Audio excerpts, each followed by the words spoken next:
This is Dr. Ben Weitz with the Rational Wellness Podcast, bringing you the cutting-edge information on health and nutrition from the latest scientific research and by interviewing the top experts in the field. Please subscribe to the Rational Wellness Podcast on iTunes and YouTube, and sign up for my free ebook on my website by going to drweitz.com. Let's get started on your road to better health.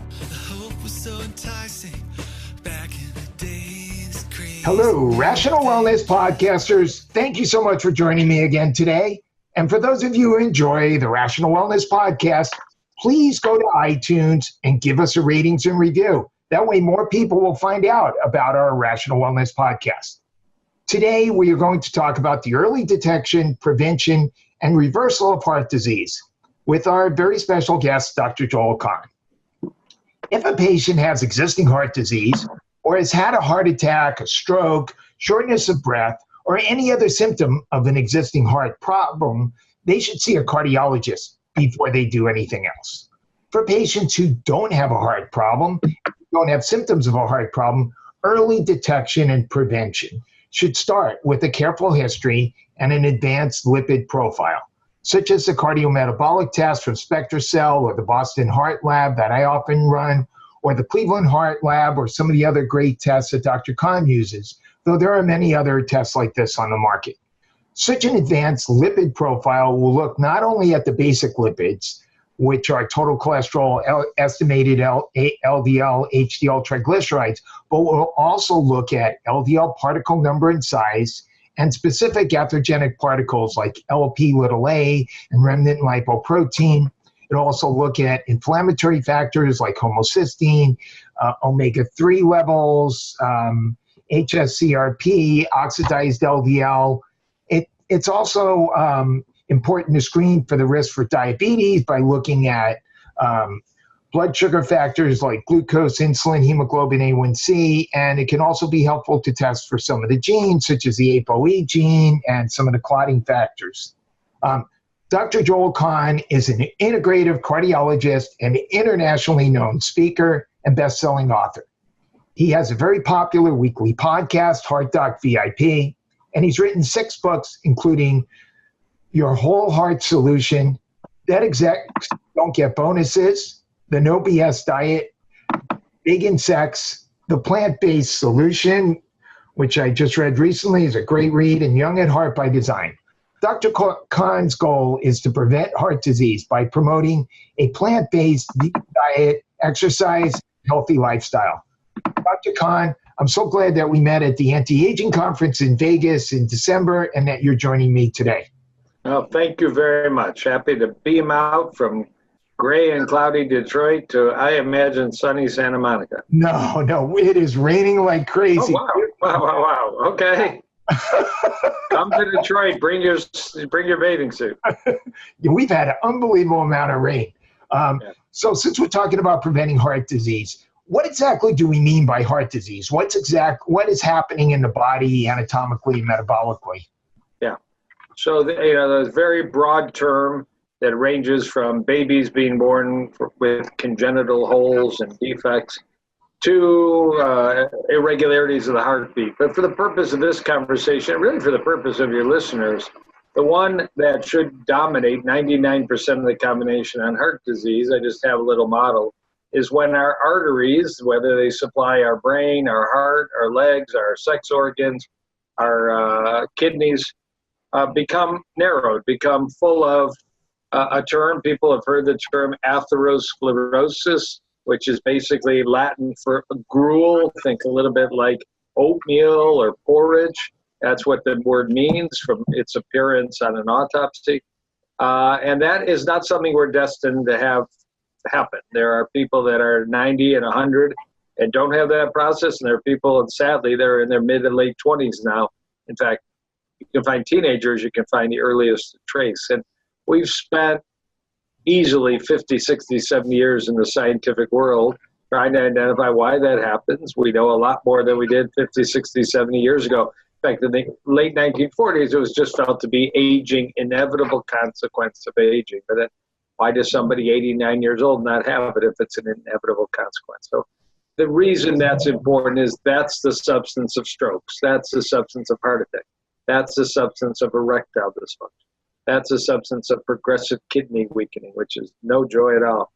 And to some degree, that's the substance of dementia, because there's a very broad group of people that have what's called vascular or blood vessel dementia. So if we could beat this problem, we would add, tremendous amount of health to our life and probably a tremendous amount of life to our life. And that is the focus of what we'll talk about at a whole lot of serious science. I've increasingly had patients come in and say, well, I have some existing heart disease, but it's genetic. And It seems like that's being thrown out quite a bit. Why do you think that is? One, it's not in any way casting a stone at anybody. It's a convenient excuse to say my weight, my blood sugar, my blood pressure, my heart disease is genetic, because until we have CRISPR-9 technology like an ATM machine, and you can just go stick your finger in and get your genome changed, which I wouldn't be surprised 20 years from now. You can't just dial in what you want, maybe 10 years from now. But right now you can't. So you're stuck with the genes mom and dad gave you. We've learned on another layer that your genes aren't destiny, because there's something called epigenetics, and I'm sure your listeners have heard the term, but that's where lifestyle gets in. Something as simple as air pollution, which is worldwide, in some areas worse than others, can dramatically change which genes are turned on, which genes are turned off. Sleep, good sleep, bad sleep, can turn on, turn off. And then the core of what we're talking about, fitness, choices in diet, smoking, not smoking, and such. So we can be handed a genome by our parents at the time of conception, but probably as or more important is, what are we bathing our genome in some kind of visual there, and what's actually turn on and turn off. I'm very excited. We're just breaking into an era. We're going to be getting reports. I've just launched this in my clinic, where I'll actually be able to know not just somebody's genome, but which genes are methylated, which aren't methylated, which are turned on and off. So we'll get more than that. And the ultimate conclusion is, if you take a disease, very complex disease like hardening of the arteries, maybe 80, maybe 85% of the development of the disease is lifestyle and epigenetics, and 15% is just some hardcore genetic risk that you've inherited. Genes load the gun, but lifestyle pulls the trigger. So it's never, hopeless in the cardiovascular world that your genetics will inevitably lead you to have a short lifespan or a cardiac event. You may have to work much harder than the person who is gifted good genes and a good epigenetic profile. But you got influences. When there's influence, there's hope. You just got to do the hard work. I think, unfortunately, some patients are in a doctor's office. There's some evidence of heart disease or some risk for heart disease. And, some of these doctors don't really have the time to get into a long discussion of diet and lifestyle. So it's easy to say, hey, it's genetic, take this stat, and end of discussion. Right. And that's, I was in that world where I had 12 minutes for a cardiology follow-up appointment, and Mr. Jones, your blood pressure is 170 over 105. Let's just double your, drug du jour. It's efficient. It often works. Some of these drugs do indeed have rather beneficial long-term advantage. But what it doesn't get at is, how's your sleep, Mr. Jones? What's your diet, breakfast, lunch, dinner, snacks? What's your alcohol intake? What's your waistline? Are you going to the gym? Or the advanced labs you just checked. Are you severely deficient in omega-3 and CoQ10 and vitamin D and such? And, it gives you targets to correct, so that maybe on the next visit, you don't need to double the blood pressure. So I find it, like you find it, much more interesting, gratifying. It's just very hard to do it in 12 minutes, which is why I've had to lengthen my office visits to just accommodate more teaching and result review. Right. Great. And, so what are some of the best ways to detect some of the early signs of heart disease so we can prevent the progression of this condition? In a recent blog post of yours, you mentioned erectile dysfunction, going bald, gray hair, diagonal crease in your earlobe, and calf pain when you walk can all be early warning signs of cardiovascular disease. Right. Well, it would be a better world if every time our arteries got 80%, 90% blocked, We had warnings. We felt poorly. We got short of breath. We felt an elephant weight on our chest during exercise. And many people get those, and they should go seek urgent medical attention, emergency room or cardiology office if you can get in quickly. Unfortunately, even that's not reliable, and people just die. They die, and autopsy shows they're 95% blocked, and they had no warning. And that happens 2,000 times a day in the United States, and it's largely preventable. So given the nature of heart disease, number one, it doesn't reliably give symptoms and warning signs, and some of which can be misinterpreted as heartburn or just fatigue. And number two, do you really want to pick up this disease when you're 80 or 90% blocked? We've got this crazy medical system that, takes care of you when you're about to die pretty efficiently, but has very little focus. Although we have other disease models. I mean, why do people get a colonoscopy if you believe in that at age 50, or Cologuard when you're perfectly fine? Because we believe early detection is valuable. Why do you get a thermogram or a mammogram of the breast? Same thing. Heart disease, the number one killer of men and women, 2,000 people a day in the United States alone. We don't share that. So you just mentioned, I'll go through real quickly, but succinctly or efficiently, there are some, I'd call them soft signs never to ignore. Men, it's, as we're recording this, the day of love, it's heart month, it's February, I'm wearing my pink tie and all that. Men are having difficulty getting an erection, maintaining an erection, performing a sexual act that didn't used to be a problem, may have clogging and vascular issues. And if the answer isn't necessarily Viagra or Cialis or horny goatweed, the answer is, Mr. Smith, let's know your cholesterol, your blood pressure, your blood sugar, your lipoprotein A, the whole gamut of the blood panels you mentioned.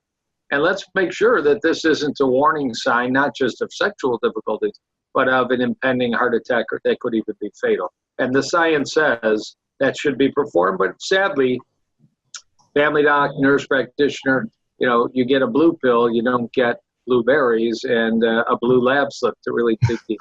There is premature gray hair, premature balding. There is this very unusual, you mentioned it, called diagonal earlobe crease. And if you want to just Google Steven Spielberg and take a look at his earlobes, he's the most famous resident of LA that has a diagonal earlobe crease. I don't know if he knows about it. I would imagine, because I use him as my example all the time.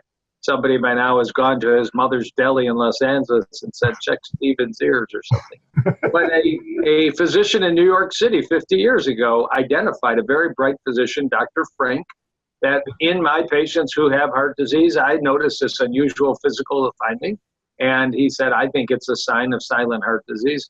And in the last 10 years, multiple studies say that was one smart guy in New York that when we actually can study heart arteries much easier now, and that's the last thing we'll talk about, that it's about 70% accurate if you have a deep diagonal earlobe crease, that you may have seriously clogged arteries.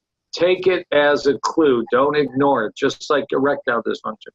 Take it as a clue. This is a common and serious disease. You want early clues wherever you can find them. And finally, why even wait? Why wait till your earlobes look funky and your sex organs don't go straight and all kinds of other sort of farther down the road? We have had a test for more than 15 years that can tell a person very quickly and accurately and inexpensively if their heart arteries are clogged. It's often called the mammogram of the heart, but the majority of primary care docs are not teaching its availability or its utility. It's a heart artery calcium CT scan. You make an appointment at your hospital in Los Angeles, Good Sam, Cedars-Sinai, UCLA, Torrance Harbor. You go in, you lie down for 15 seconds, you hold your breath, and you go home. No IV, no injection. It's a CAT scan. There's a very small amount of radiation when the machine's on. And you get a report that says your heart artery calcium score is 0. You are golden for 5-10 years in terms of risk, almost always. And your heart artery calcium score is 642. You're 95 years old inside, even though your driver's license says you're 52 years old, and you need to get to a preventive cardiologist who can dig deep and help you with the parameters measured and your lifestyle and your diet and all the rest, and maybe even work on reversing that process. That's been available. It was developed at UCSF and other places. Used to be $1,000. Now it's often $50, $75, $100. the real breakthrough, November 2018, after years of this being available, fantastic documentary called The Widowmaker Movie on Netflix. The Widowmaker Movie, everybody should watch it. The American College of Cardiology, the American Heart Association, which previously had said this is a good test, really elevated their recommendation. Primary care docs managing somebody 45, 46, 47, cholesterol, weight, blood pressure, blood sugar, should consider this test, because if it's a 0, you have really dropped somebody down in terms of risk, and you have time to work with them on diet, fitness, exercise, like that. Somebody comes back loaded with calcium, hardened arteries, you need to intensify your therapy. They're now high risk. And the fact that they endorsed it and actually said primary care docs, you gynecologists, you family docs, you internists, your nurse practitioners, your PAs, put this in your toolbox as a test. So we aren't yet ready to say everybody at age 50, I would actually say 45, get this like they get a colonoscopy recommendation. But in my practice and in my experience, don't miss out. Almost everybody has some reason to consider doing it once and maybe 10 years later. It's interesting. There seems to be a pushback actually in medicine now. I'm assuming it's coming from the insurance companies actually against doing some of these screening tests. Recently, they've been pushing back against mammograms and PSA testing, and they're saying you don't really need it. It's not going to change care. Yeah, that's where this heart artery calcium scan is finally finding its niche, because it is pretty clear if you're in this middle risk, you're 48-year-old, you're tired, your cholesterol's 220, your blood pressure is 142, you're just not picture perfect, that your physician might run a little calculator and say you're medium risk for heart disease over the next 10 years. Well, that's where the calcium score, if it's normal, you've just dropped that. It's called reassignment. You've reassigned that patient to a very low risk. No, you don't recommend French fries and milkshakes. You say, hey, it's all lifestyle, baby. You can add to your health. And if it comes back abnormal, you've reassigned them to high risk, where it's lifestyle plus, depending on your perspective, it could be prescription, could be referral to exercise, lifestyle change programs. So we're seeing this turn around. What we'll never have is a 10,000 patient study where 5,000 got the scan, 5,000 didn't get the scan. 15 years later, it's not going to be done. There's no money in the game. And the tests can be, the University Hospital in Cleveland just announced they're doing these tests for free. They got some research grant, so you can go and find out the truth about your heart like you've never been able to, the Widowmaker Movie, if you want to learn the specifics, for free in Cleveland. And in my city, it's $75. Most people can afford to pay out of pocket $75 once every 10 years. Can you talk about this newer TMAO test that's being offered by Cleveland Heart Lab as a risk factor for heart disease? Fascinating topic, controversial, as I'm sure you'll bring up. But you and I both know, I do believe that blood cholesterol is important and it predicts the development of aging of arteries. But it never was the only predictor. Smoking, diabetes, weight, stress, sleep. We've known this for years. So that list has expanded a lot. And you mentioned some of them in your introduction, lipoprotein little a, homocysteine, inflammatory markers. Well, even that list is clearly not complete. We're going to continue to add. And at the Cleveland Clinic in 2011, Dr. Stanley Hazen, MD, a cardiologist, and his team identified 3 molecules they felt might be either markers of clogged arteries or maybe actually cause clogged arteries, like we believe some versions of cholesterol do. And they set out to examine yes, no, and they developed a blood test for a molecule in the blood called TMAO, trimethylamine oxide. They found that the more clogged your arteries, the higher was the blood level in a group of more than 4,000 patients.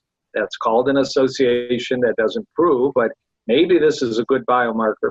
Then they spent a couple of years in basic science labs with a whole team showing this molecule caused 3 findings. It caused your platelets to clump, which might trigger a clot.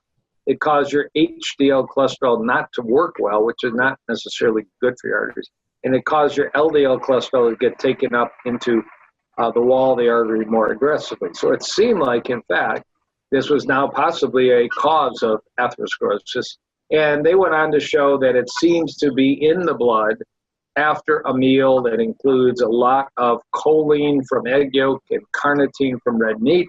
Vegetables don't cause it to rise. Vegans don't have it in their blood.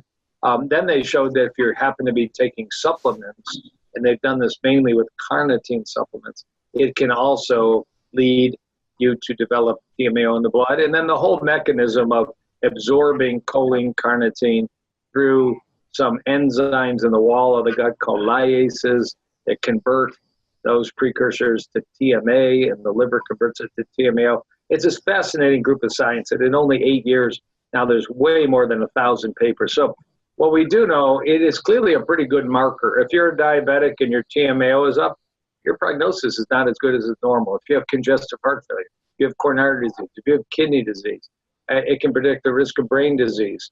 Does it cause the disease or not? We don't have a blocker. We don't have a trial that we can say, here is 500 people that we lowered or blocked TMAO and their arteries remained healthy or the patient remained healthy. We think it's the case, and I kind of practice that way. I've been able to draw TMAO blood levels since 2015 and probably 3,000 or 4,000 patients. And if it's sky high, I want to know their supplements. I want to know their diet. I'm going to see if I can change their diet to at least a Mediterranean diet, which has been described to lower TMAO, and maybe even more of a plant diet than that. And I'll stop their supplements for a little bit. Now, you and I both know we need carnitine for proper muscle function, heart function. We need choline. It may be a matter of how much we need and cutting back rather than cutting out. So there's much to be learned. I know the Cleveland Clinic wants to find a blocker. Here's your TMAO blocker prescription drug that becomes a several billion-dollar drug. They're going to have to do enormous and long-term and outcome studies. So we're a ways away from that. But anybody can get their blood level checked at a Quest lab by asking for a TMAO blood level. And if you read the science, you might, if you're a heavy meat and egg eater, you might want to do that and ask if your microbiome is producing a lot of this metabolite. Yeah, I'm wondering if this is really a marker for an unhealthy microbiome.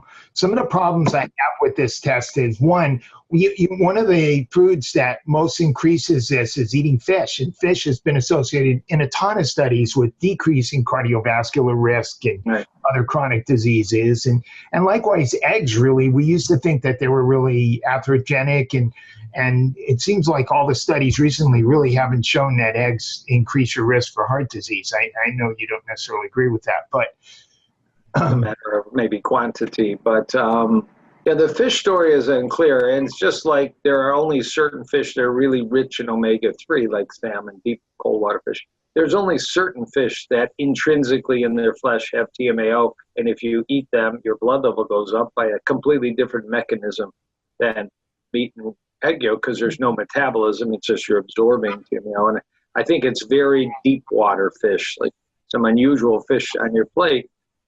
They wouldn't be the bulk of the fish eaten in the Mediterranean basin, where studies suggest it is part of a healthy diet. So yes, we need to learn more. It would be premature to say never eat meat, never eat red egg yolk, never eat fish based on TMAO. You might choose to do that based on other parameters. But I think it's good that we're learning new and interesting pathways. We've not, heart disease is still the #1 killer of men and women in the United States. I'm not sure it's because we haven't defined all the parameters, or nobody is following a heart healthy lifestyle. There's so much data that even what's called the Simple Seven, the American Heart Association, you can say good group, bad group. They've endorsed Fruit Loops in the past as heart healthy. That all that stuff is a shameful episode in their history. But they have a little thing you can go online. Do you smoke? Do you know your cholesterol, your blood pressure, your blood sugar? How many servings of fruit and vegetables a day? How many minutes of exercise a day? What's your weight? Simple 7 measures almost everybody knows. That Simple 7 calculator correlates to your coronary artery calcium score, correlates to whether your coronary artery calcium score is going to go up, or whether you're a 0 and you're going to transition to somebody who has heart disease. So you can control, do you smoke, what's your fitness, how many fruit and vegetable servings a day. I mean, we need the fancy new bells and whistles like TMAO, But God knows we have too many people that smoke, don't exercise, and eat Tim Horton donuts during the day. We don't want to lose sight of simple measures that mean a lot to health and longevity. There's a prominent functional medicine doctor, Dr. Stephen Gundry, and he's been out there saying that grains and legumes and even certain fruits and veggies and seeds contain lectins, which are harmful to our health. What do you think about that assertion? Yeah, I don't know. I'm not making a promotion for a LA-based TV show at Paramount, but I had the pleasure and the heartburn of being on the show. I think it was around September 2017, debating Dr. Gundry. I learned of his book. I had read his previous book, but his book, Plant Paradox, came out March 2017. I'm actually pretty open-minded. I bought the book and I read it, and I thought some of it was interesting and some of it was somewhat insane. And subsequently, just to fast forward, because it's really not me versus him. He is a University of Michigan trained heart surgeon. I'm a University of Michigan trained cardiologist. He likes to call himself a cardiologist. I don't know why I don't call myself a cardiac surgeon. There's just the first little chip in the otherwise seemingly perfect argument that Dr. Gundry has. He states that he's published enormous data of his dietary program in patients with autoimmune disease. Indeed, he's published no articles on his diet. It's just a matter of fact. He published one paragraph called an abstract, and it has more spelling errors than a third grader trying to write Shakespeare. It's insane. And then his book itself, and this is the biggest problem, he has no actual data published. His book is riddled with serious, serious errors. I mean, you know, Doc, if you write a book and I write a book and I say in chapter 2, remember, these are books that are recommending health treatment strategies for people with potentially serious disorders, putting their trust in Dr. Gundry, Dr. Kahn, Dr. Weitz. And you say in chapter 2, third paragraph, a little highlight, study research number 7, and you go to the back of the book, you would believe that it's actually a real study on the topic that actually was represented appropriately and fairly and honestly. Dr. Gundry's book doesn't believe in that rule. Why not just create a piece of fiction that's called nonfiction? So I'm not making this up. There are dozens of serious academic errors, and I challenge him that on national TV as well as the lack of publication. I do believe he really is the emperor that wears no clothes. Now, taking personalities aside, do legumes cause inflammation in one person in 100? Are there people that have inflammatory diseases that stop eating beans, peas, and lentils and either feel better or some biomarkers better? Maybe. It's not reported consistently in literature. Of course, Tom Brady will tell you during the season he avoids lectin-rich foods and deadly nightshades like eggplant. Tom Brady's not a scientist, but, you know, he's cute, and we all listen to it.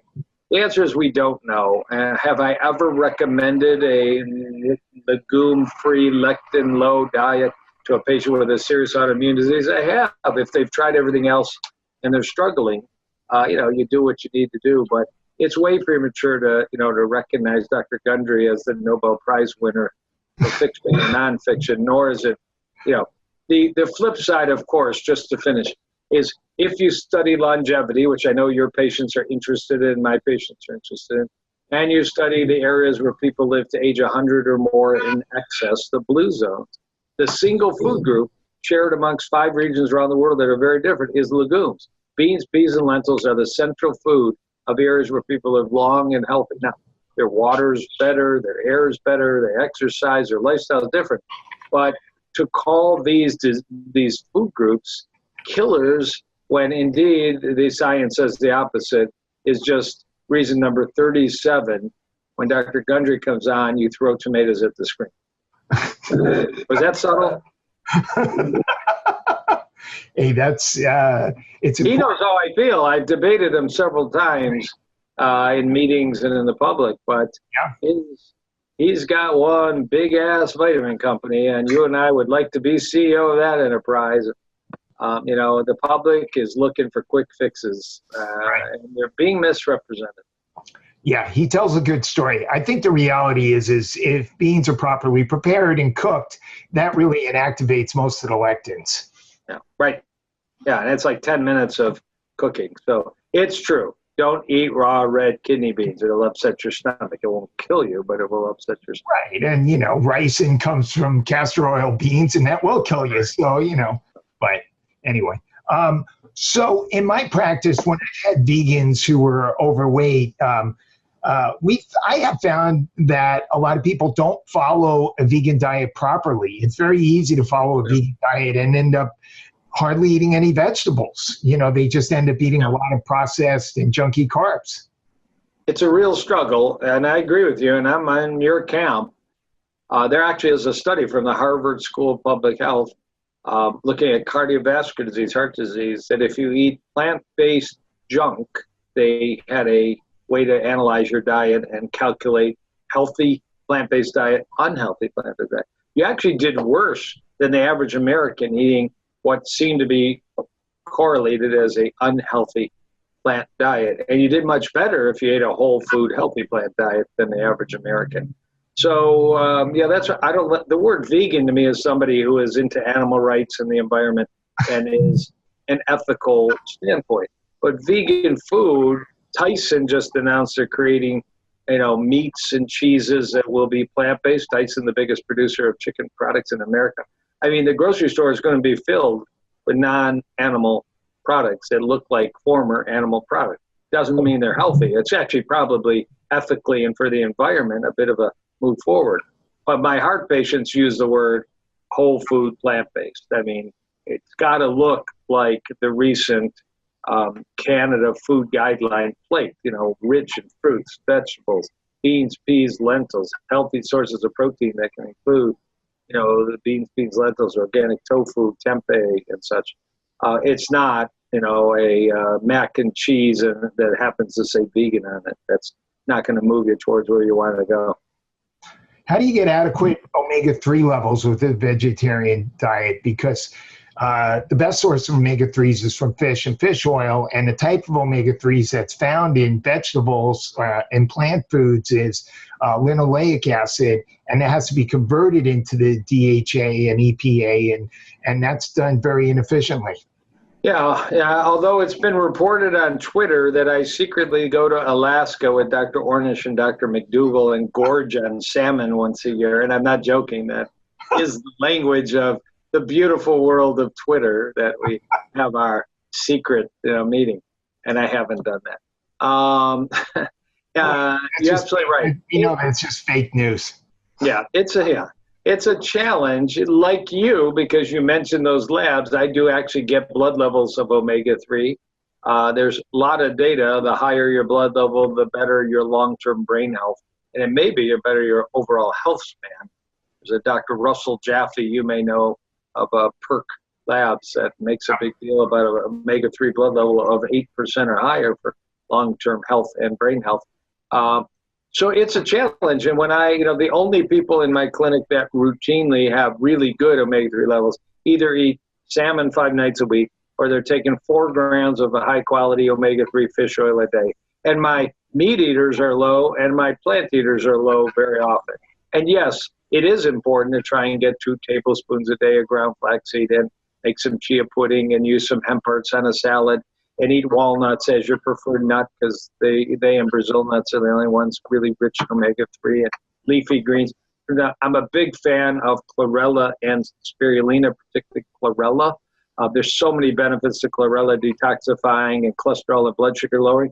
But because it's algae-based, it actually has EPA and DHA in chlorella, and it's a wonderful handful that I do every morning, and many of my patients do, organic chlorella. And now there are capsules. You may say we're mimicking the fish oil business, but there are EPA, DHA capsules. The highest I've seen so far is about 600 milligrams of EPA, DHA in a capsule, getting close to a good quality fish oil capsule that might have 850 to 1,000 milligrams. So whatever it takes, I try and get my patients' levels up. But for the person on a new vegan diet, I'm teaching about chia, hemp, flax, chlorella, walnuts, and I'm probably going to encourage them to take 1 capsule a day. There's an interesting couple of startups now that have a spray that has B12, vitamin D, and EPA, DHA, one spray a day. You're a plant eater. You covered your bases. And there's a new company out of Australia that has a tiny little capsule for $22 a month that has those three things in a capsule if you don't want to do a spray. So I think the solutions are there, but they do apply outside the vegan world too if you do the labs. I tend to be a big believer in a low glycemic Mediterranean eating style, and olive oil is a big part of that program. And I know that olive oil is highly recommended by a lot of people in the functional medicine community, including your friend, Dr. Mark Houston. And I recently read one of your blog posts where you are not in favor of olive oil. There's a small niche with number one. You're absolutely right. There's a small niche of patients. I had a gentleman in my office this morning who has had previous stenting. He's having angina every time he walks to the mailbox. It's what we call chronic stable angina. He just had a stress test that documents lack of oxygen in the heart. This is not a low-risk patient. This man could go on to have a heart attack, could drop dead. He will not go through another procedure. He wants to work on lifestyle reversal of heart disease. He's aware of data from the 50s, 60s, 70s with Nathan Pritikin, Dr. Ornish in the 80s, 90s, Dr. Esselstyn at the Cleveland Clinic, Dr. Joel Furman, people that have published data that this gentleman might be able to stop having symptoms and improve his stress test and coronary status. All those data, which are published, peer-reviewed, and actually government-paid-for programs, have used whole food plant diets without added oil. It actually goes back into the 40s and some data from an internist. If you go, Ben, to the Cedars-Sinai Cardiology Department, the auditorium where I gave grand rounds about a year ago is called the Lester Morrison MD Auditorium. Dr. Morrison did studies in 1948 using oil-free diets in heart disease patients and published dramatic benefits. So the problem is, if you're the rare patient I took care of this morning, I, with my knowledge of what's going on, feel obligated to tell them, you know, it is possible to steam and saute and cook with water and cook with wine. And you don't have to add oil everywhere. It's a challenge in restaurants for sure. And I feel obligated to tell them, so far, that's the only diet we know that can reverse your advanced symptomatic heart.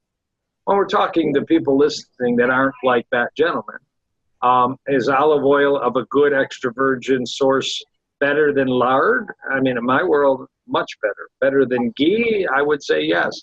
Better than coconut oil? There is about 15% saturated fat in olive oil, and there's 85% in some coconut oil versions. I'd rather people use olive oil. But if you're struggling with your weight at 4,000 calories a pound for olive oil, and a salad is 100 calories a pound if you don't put olive oil on it. I mean, my patients that are challenged by weight, I do also recommend to them that they recognize that calorie density of all oils is not favorable to their calorie in, calorie out struggle they're having every day. Yeah, on the other hand, you know, fats are a good source of long-term energy, and, you know, having a person feel satiated and, you know, not craving a lot of carbs is also an important factor. It's a matter of quantity. I mean, a half a teaspoon of olive oil versus 4 tablespoons, or Dr. Gundry talks about 12 tablespoons a day, I think. I don't want to misquote him in his book. I mean, you know, that's 1,500 calories a day.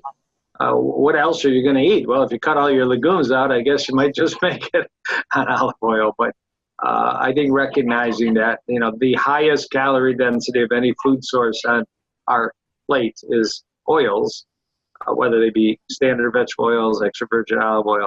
It's just worth being aware how calorie dense they are. One more question for you. I wonder if perhaps now the time has come for individualized medicine. Maybe the time for making any kind of sweeping recommendations for society for the best way to eat. Maybe the focus should be on what's the best way for each person to eat. You know, look at their parameters, do some testing, see how they're eating. If that's not working for them, you know, find a modification that's going to work for them. I'm intrigued by the idea, and as you know, there are ways you can send stool specimens and get advanced microbiome testing. You can get reports back that tell you your microbiome likes arugula or doesn't like arugula. We don't have any long-term studies to say that this actually makes a difference, but That's available. You can do certain genomic studies to say if you metabolize omega-3 rapidly or not, very caffeine rapidly or not. I mean, can we guide, we're going to spend a lot of money per individual, but could we guide an individual to their ideal diet is an interesting concept. I think we're not quite there, or certainly don't have long-term data to say that they'll feel better or live longer. The other just comment is, I mean, there's always two people in the room when we're talking about diet. There's the patient and there's the earth. And we've had two very strong statements in the last 4 weeks, one by a large group that spent 2 years across Europe called Eat Lancet, looking at a statement, how do we feed 10 billion people in 2050 nutritiously, but also on a planet that isn't polluted by rainforest destruction and landfill destruction, the rest. And their conclusion was shifting towards more plant-based diets for the planet will also benefit health. Those are called plant-based. Those are called eating more fruits and vegetables because there is still such a underrepresentation of adequate attainment of fruit and vegetable consumption. And then the Canadian government, after 12-year absence, published their food recommendations. Very similar, frankly, to the USDA with a food plate that's half fruits and vegetables, whole grains, healthy proteins. And they brought in the conversation about the planet. So those are the two factors. Do we have to, as individual practitioners, worry about the health of the planet when we're recommending a diet to an individual patient, or do we just worry about an individual patient? These are long and deep discussions. Would a largely, there are words out there, plant predominant, plant flexitarian, plant-based, doesn't mean you've committed to not enjoying a nice piece of grass-fed beef or a nice line-caught salmon or a nice free-range organic piece of poultry now and then. And I'm not going to yell at you if you're doing that, but if your Mondays are meatless or your breakfasts are meatless or your plate, just like the USDA, Harvard School of Public Health, Eat Lancet, and Canadian Food Guide is largely a plant-based plate with your choice for a quarter of the plate. I think we're all moving, towards a healthier place for both the planet and the patient. Great, excellent. Thank you for spending the time with us. How can the listeners and viewers get a hold of you, find out about your programs, and tell us about the restaurants that they can visit as well that you own? Well, first they got to Google my great debate with Dr. Gundry on the doctor's show, because the clip is there, and I don't want you to think I'm completely insane. I did go a little Hollywood on him, but it was a TV show. That's okay. We just had a functional medicine meeting a few weeks ago, and Dr. Vashtani also critiqued Dr. Gundry. Brother, I love it. I'm all over the web on Instagram and Twitter, Dr. J. Kahn, DRJKAHN. There's a Dr. Joel Kahn, America's Healthy Heart Doc Facebook page, and I'm very active. There's new postings every day on Twitter, many a day. And I have a website, drjoelkahn.com. I'm a real cardiologist. I saw patients this morning. I'm seeing patients all afternoon.